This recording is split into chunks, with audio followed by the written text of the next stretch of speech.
Two Filipino drug mules carrying a little over 2 kilos of coke and headed to Hong Kong were intercepted by a carefully laid out NBI dragnet that ended with the arrest of a West African drug courier. Our Harley Valbuena narrates this tale of human trafficking that traces back all the way to Pasay City last month, but still ends well with the two Filipinos ultimately let free.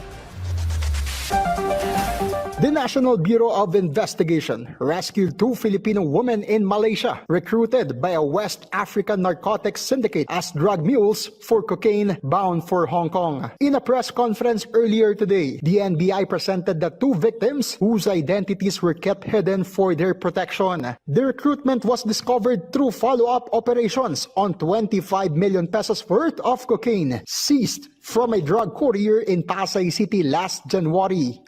Meron dalawang Pilipina na nire-recruit yung drug syndicate, African drug syndicate, pinapapunta sa Malaysia, all expenses paid at $5,000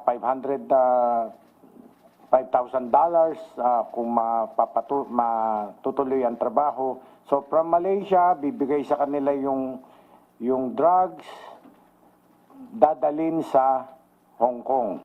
With the help of Malaysian authorities, the NBI intercepted 2.3 kilograms of cocaine worth 15.6 million pesos before it could hit the streets for distribution to Filipino victims. One African drug courier was also arrested. According to the NBI, the African drug trafficking syndicate usually recruits Filipinos who are financially distressed, jobless, and can speak English. The arrested African will be prosecuted in Malaysia, while the two Filipinos will undergo counseling and are free of any criminal liability. Mas mabuti na iligtas natin yung mga na bibiktima ng mga Pilipino kaysa magkaroon na naman tayo ng another Veloso case. Harley Valbuena from the National TV Network for a new and better Philippines.